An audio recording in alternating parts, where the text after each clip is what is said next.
The Catechism of the Catholic Church, Part 1, The Profession of Faith, Section 1, I believe, we believe. We begin our profession of faith by saying, I believe or we believe.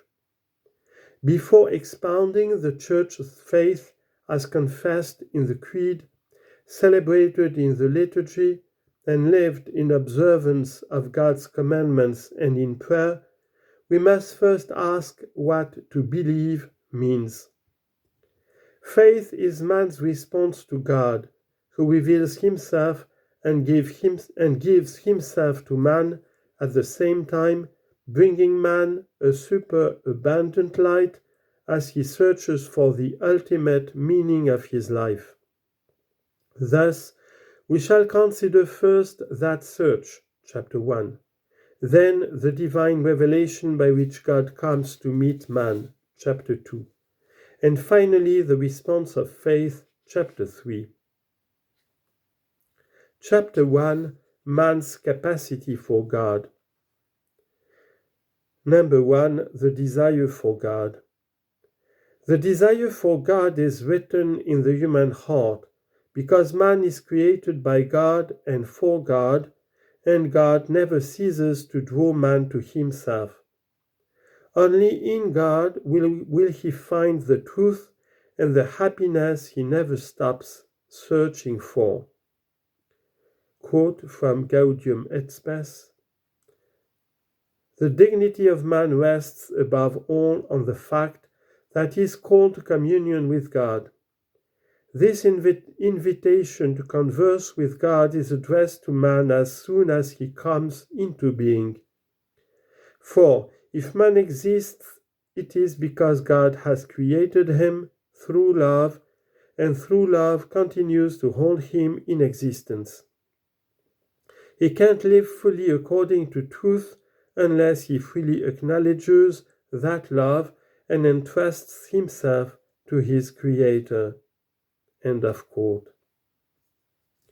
In many ways, throughout history, down to the present day, men have given expression to their quest for God in their religious beliefs and behavior, in their prayers, sacrifices, rituals, meditations, and so forth. These forms of religious expression, despite the ambiguities they often bring with them, are so universal that one may well call man a religious being.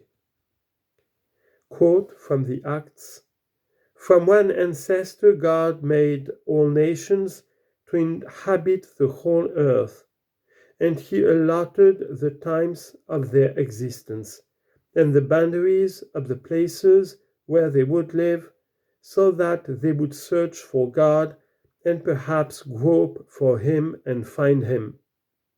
Though indeed he is not far from each one of us, for in him we live and move and have our being."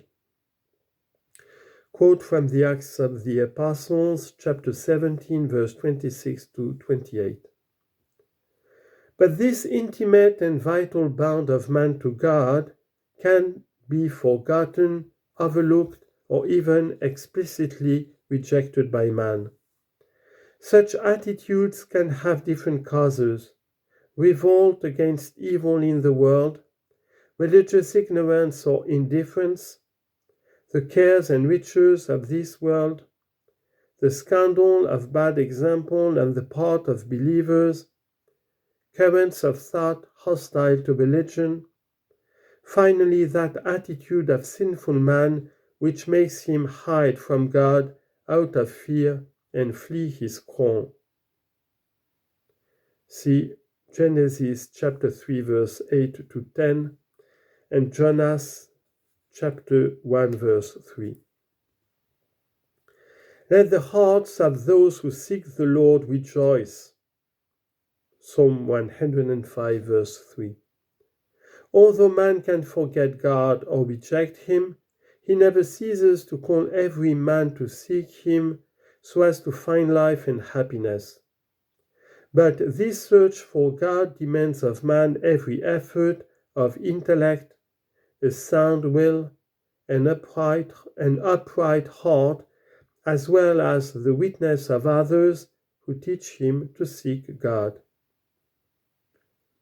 Quote, "You are great, O Lord, and greatly to be praised.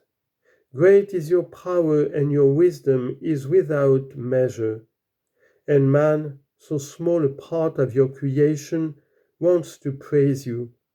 This man thou clothed with mortality, and bearing the evidence of sin, and the proof that you withstand the proud. Despite everything, man, thou but a small part of your creation, wants to praise you.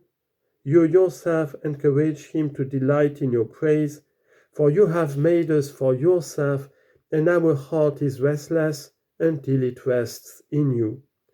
Quote from the Confessions of St. Augustine. End of quote.